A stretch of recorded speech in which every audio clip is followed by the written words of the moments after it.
Okay guys, let's please sit up straight in our chairs. Let's get ready to start morning meeting. Today, we are introducing a tradition here at Greenwood, studying and memorizing the Gettysburg Address. And in a lot of ways, it is a rite of passage. This is one of the most famous speeches of all time. And this was like 200, 300 years ago. So even if we say it for like 2 minutes, it still means a lot. 407 years ago, our fathers brought forth on this continent a new nation conceived in liberty and dedicated to the proposition that all men are created equal. Well, Ken Burns, welcome. Thank you for having me. Your latest film weaves together the Gettysburg Address with the story of the school in Vermont where boys who have learning disabilities memorize and recite the Gettysburg Address. What was it about that school that you found so compelling? I live across the river in Walpole, New Hampshire, and about 10 years ago they asked me to come and judge this contest that they have had every year of the 35 years that the school's been open, in which they ask these kids with learning differences, ADHD, dyslexia, dysgraphia, ADD, a whole alphabet soup of learning differences.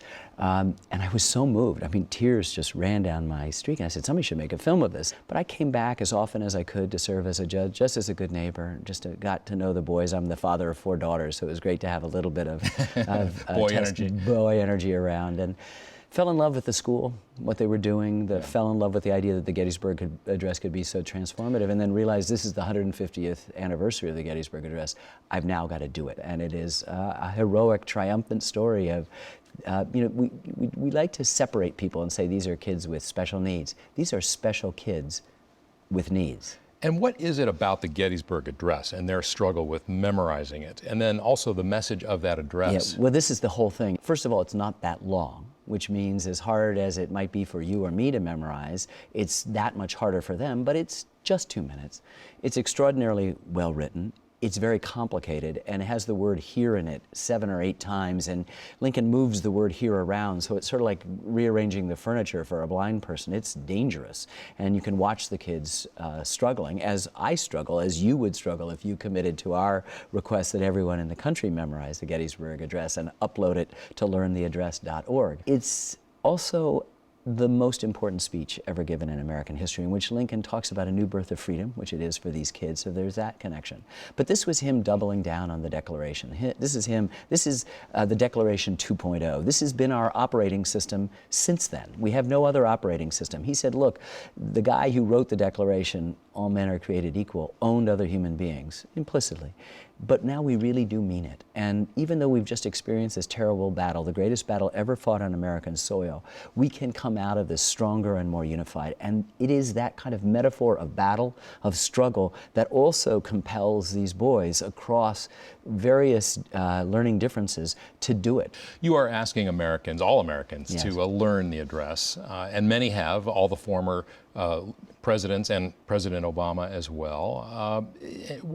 You suggested this would be good for the country if everyone learned this. Why so? We often do best as a country when we've got our oars in the water at the same time pulling in the same direction. And we don't do this now. We're based on our distinctions. We're red state or we're blue state. We're male or female. We're gay or straight. We're young or old. We're black or white. We're north or south, east or west. We always want to make a distinction about the other. But what if we realize that we share, and this is what public television does every day of its life, we remind people that we share so much in common. And it doesn't matter what your politics are. So we had Nancy Pelosi reading, and we also had Marco Rubio, and we had Bill O'Reilly, and we had Rachel Maddow, trying to point out there are some things that history is a table around which we still agree to cohere, and we don't memorize things anymore. My dad had hours upon hours of plays and poems and bawdy limericks on his hard drive. I've got an hour or so. My kids have less, and we need to go back to where some of these things, part of our canon, are important.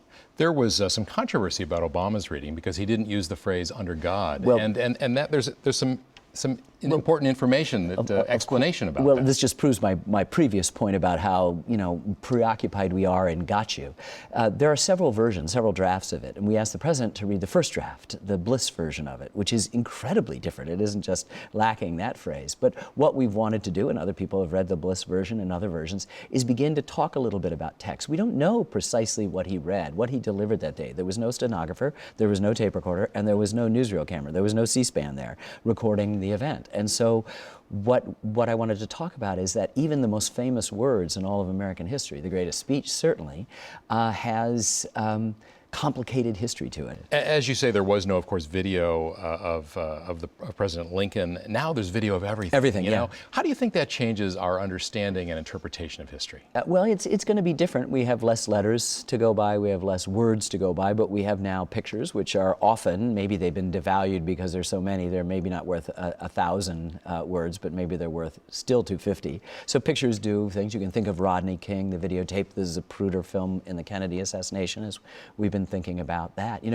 It's interesting that human nature doesn't change. I mean, the Chicago Times said, the cheek of every American must tingle with shame as he reads the silly, flat, dishwatery utterances of the man who has to be pointed out to intelligent foreigners as the President of the United States. That's the Chicago Times from Illinois, the home state of President Lincoln, responding to the Gettysburg Address, which we now think of as the greatest address. Last question. I know that you've completed a film or a long series about the Roosevelts, Yes. Eleanor, Franklin, Theodore. And I was just thinking, California has its own sort of interesting family, the Brown family, Indeed. Jerry and Pat. Is there any thought of doing anything on Of them? course. If I were given 1,000 years to live, I wouldn't run out of topics in American history. But you think about the centrality of California and the history of the United States from the get-go, and particularly now as a kind of laboratory of experimentation, and you think about the way in which the Brown family has superimposed their own lives and struggles and paralleled the life and struggles of California, it would be a terrific film. All right. Ken Burns, thanks so much for the address and your extraordinary body of work. Thank you. Thank you.